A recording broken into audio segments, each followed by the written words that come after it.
Good afternoon, Sir Patrick. Dangal greetings. My name is Asuncion John Drexel V. Today I'm gonna talk about the dentist class and the client class. So, ang una ko po nung yan is a dentist class. Ang dentist class represents a dentist which a various attributes and functionalities po. And ito po yung mga attributes niya.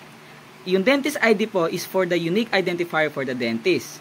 And yung name po is the name of the dentist as well as the address of the dentist and contact number of the dentist contact number. And dito rin po is meron tayong commission rate, a percentage of commission for dentist earns, and services, a list of services that the dentist offers po. And now we have a constructor. We have a public dentist string, dentist ID, string name, string address, string contact number, double commission rate. Itong constructor po is initialize niya yung dentist details when creating an object. And it also initializes po the service as an empty list po. Next is we have a getter methods. Ang getter methods po natin is this public string, get dentist ID, return dentist ID, to public list service, get service, return services. And next is we have a setter methods. This method po is ina-update niya yung detail ng mga dentist. Let's say a dentist ID, pag nag-input ka, this ID equal to dentist ID. So, next is we have a 4 set contact number. Kung meron pa tayong extra validation to check if the contact number is exactly 10 or 11 digits. So, may kita po natin dyan dito sa public void set contact number, string contact number. Para ma-ensure din kung mayroon tayong incorrect numbers or di natin siya na-stored. Next is we have a adding services. Dito po sa public void add service, itong method na po is parang piniprevent niya na magkaroon ng duplicate yung services from being added. And also po, sine-check niya kung yung service na yun is kung may same name ka nalagay or may already exist na. If wala naman, pwede po siyang mag-add ulit sa service to the service list. And next is display dentist details. Dito po sa public void display dentist details, itong method na po is parang piniprint niya lahat ng all dentist details including sa list of services. So we have dentist ID, name, address, and contact number and commission rate and service offer. So next is we have a client class. Ang client class po is nagre-represent ng client with their details. Ang attributes niya naman po is same as the dentist class. Pero dito is we have just a client ID, name, contact number, and address. So sa constructor po is same as always, public client, string client ID, string name, string contact number, and string address. Initialize niya lang to yung client object para mag-provide ng details. Sa getter methods po, ito po yung public string get client, return client ID, to public string get address, return address. Ginagamit siya para mag-return ng values of the client attributes. Next is sa setter methods. Ang setter methods po natin ay public void set client string client ID. This dot client ID equals client ID. Ang method na po na to is para ma-update yung client details. For the set contact numbers, it has a validation like the dentist class. So this is a public void set contact number, string contact number. Para ma-ensure lang natin na only valid phone numbers are stored. Hindi po yung di siya nag-e-exist. Next is the displaying client details. Sa public void display client details, system.out.println in client details, piniprint niya po lahat ng details ng clients. So to summary po, ang dentist class ay nagmamanage ng dentist details and service, while the client class manages the client details. Well, both classes po have a getter, setters, and display methods. At nagbabalidate po ng ensure to correct the contact numbers and nag-a-add din po siya ng service to prevent duplicated and services po.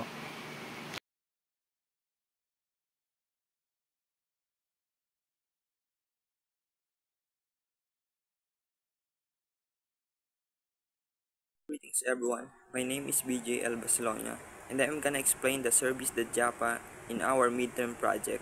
So, the service.java class is designed to represent a service with a name and a price. It has two private variables, service name and price. which stores these details. The class includes a constructor that allows us to create a service object by providing a name and price. To access these private variables, the class provides getter methods, getServiceName, and getServicePrice that return the service name and price. Additionally, it includes setter method, setServiceName, and setPrice that allow us to update the values if needed. The class also has a method called displayServiceDetails, which prints out the service name and price in a structured format. This method ensures that whenever we want to check our service details, they are displayed clearly. The overall purpose of this class is to store and manage service-related information while keeping the data secure by using private variables and control access methods.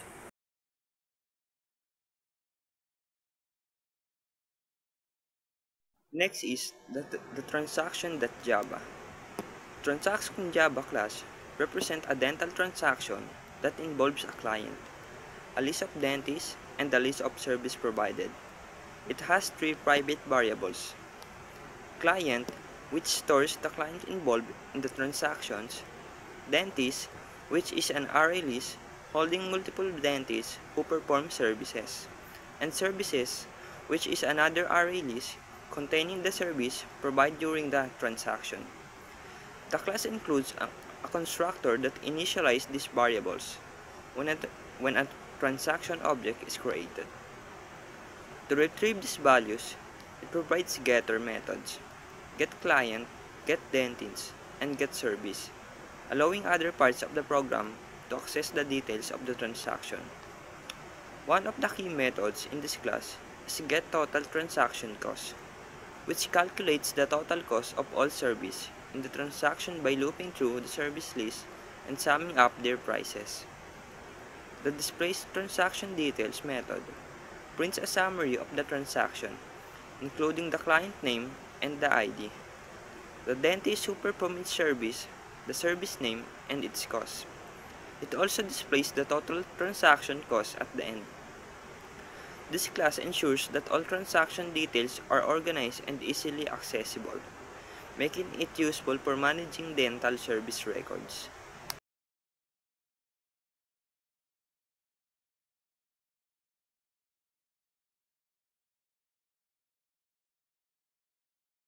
Greetings everyone, my name is Marcandia Porrado and I'm here to explain to you the main class of our project.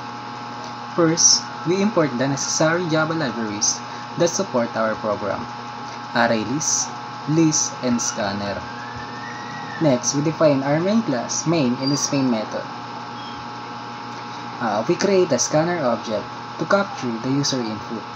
Then we declare three lists to store the following data, like dentist, list of registered dentists, clients for list of registered clients, and transaction, list of completed transaction. We declare two integers variables, dentist ID and client ID, to automatically assign the unique ID to each new dentist and client. Next, we set up a do-while loop to continuously display the main menu until the user decides to exit. Inside the loop, we print the main menu options like Manage Dentist, Manage Client, Create Transaction, View Transaction, and Exit. We prompt the user to select an option and store their input in the choice variable.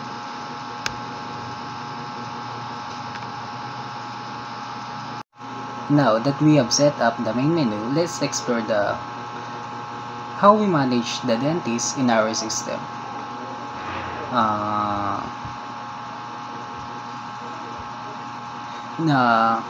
The code handles the dentist management feature inside the switch case block. We have the add dentist, 2 is update dentist, 3 is to archive the dentist, 4 so view dentist, and 5 sa back to the main menu. This is a do while ensuring the dentist menu runs at least once and keeps running until the user selects option 5. In adding a dentist, in adding a dentist in case 1, the dentist ID is formatted as 4 digits using string dot format like 0001. We collect the dentist details like name, address, contact number, commission rate, and commission rate. The scan the next line prevents input skipping issues after next in. We create an object named dentist and store the user input.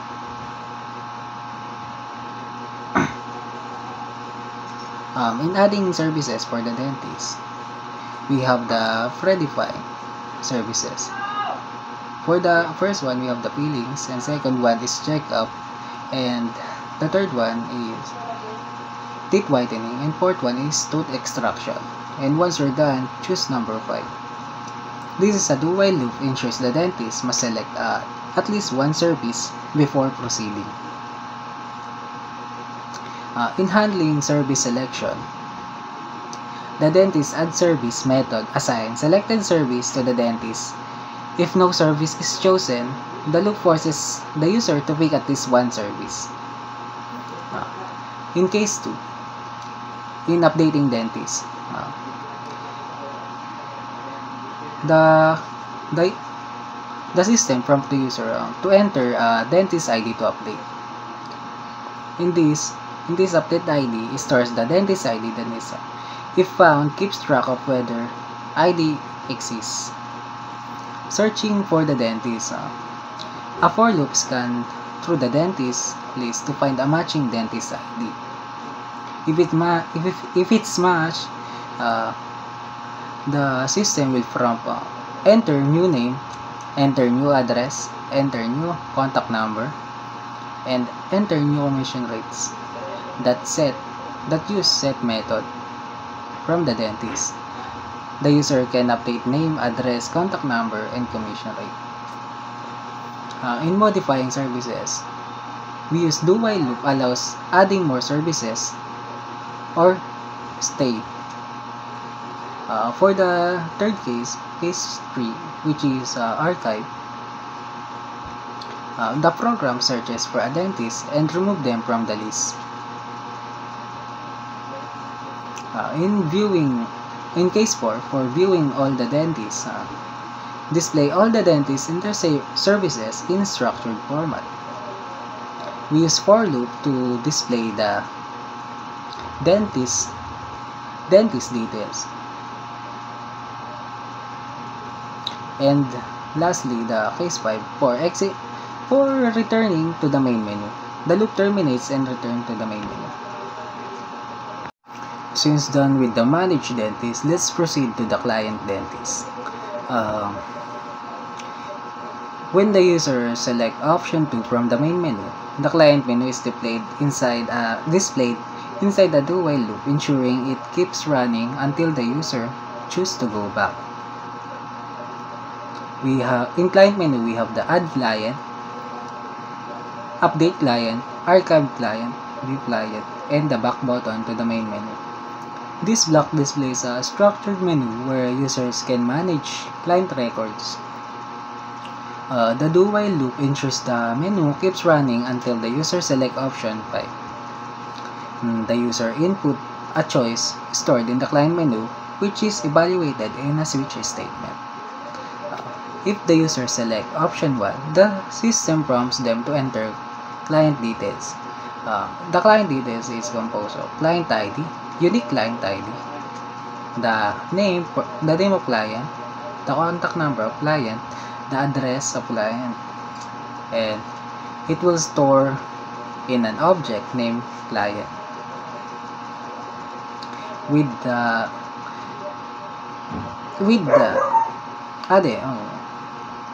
client. Finally, client ID increments to ensure the next client gets a unique ID. In updating a client, if the user select option 2, they can update the client details by entering the client ID. the system asks for the client ID. It searches the client list using a for loop to find the matching client ID. If found, the system asks for new details updates the corresponding field and confirms the update. If the client ID is not found, an error message is displayed. In archiving a client, option 3 removes a client from the system. The system will prompt the user to enter the client ID to archive, and it will store in a string archive client ID. The system searches for the client ID in the list. If found, the client ID is removed from the clients and client's list, and an archive confirmation message appears. If the client ID does not exist, an error message is shown. In viewing all the clients, option 4 allows the user to see a list of all registered clients. If the client list is empty, it notifies the user. Otherwise, it loops through the list and prints each client's ID, name, contact, and address. And lastly, the option 5. It exits the client menu and return to the main system. That's it for the client menu or managing client. Since we are done in managing client and entities, we are now proceeding in creating a transaction for the clinic management system. In this part of the system, we handle the creation of transaction between client and a dentist. A transaction consists of selecting a client, choosing one or more dentists, and assign services to them. The first one is to check for available clients and dentists. Before proceeding the system, we check if there are any registered clients and dentists. If no client exists, it prompts the user to add a client first. If no dentist exists, it asks the user to add a dentist first. The next one, in displaying available clients and selected one, the system will list all the available clients along with their IDs using for loop. After that, the user select a client by entering the corresponding ID. If the selection is invalid, the system prompts them to try again. And once a valid client is selected, it is stored in selected client. This happens while doing a do-while loop. And the next one is there are arrays store the selected dentists and their corresponding services. For example, the array list dentist, selected dentist equals to new array list and list. Array list services, selected services equals to array list. In displaying and selecting dentist, the system again will list all the available dentists. Once the user select a dentist by entering the corresponding number of their ID, and if they enter 0, the selection process ends. And if an invalid number is entered, the system prompts them to try again. This happens while doing a do-while loop or the code block. The next one is checking and adding the selected dentist. The system ensures that the dentist has not already been selected.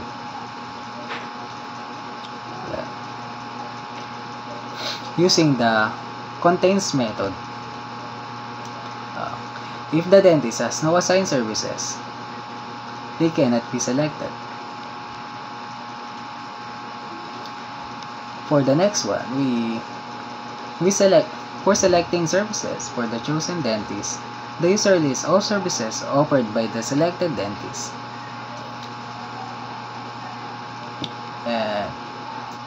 The system will prompt the select a service, enter a number or 0 to stop. The user selects service for the chosen dentist. and the selected service are stored in the selected services.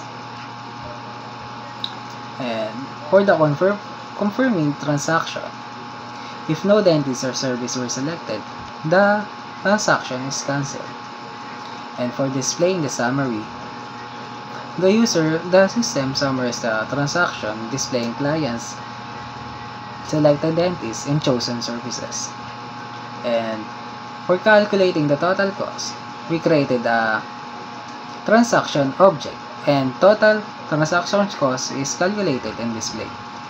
And for the final confirmation, the user confirms the transaction by entering Y. It confirms the transaction is saved, otherwise it's cancelled. Let's proceed to the case 4, since we are done in creating transaction. In case 4, this is for viewing all the transaction that is created. This part of the program allows the user to view all recorded transaction in the clinic management system. This is how it works. Checking for transaction. The program first checks if there are any recorded transaction. If the transaction list is empty, it displays no transaction recorded. And the second one is displaying transaction details. If transaction exists, it loops through the list and display display each transaction. The display transaction details method is called to show the transaction specific details. And that's it for the transaction records. And lastly, if the user select option 5 from the main menu, it will directly go to the case 5, which prompt the exiting the system. Goodbye. Bye.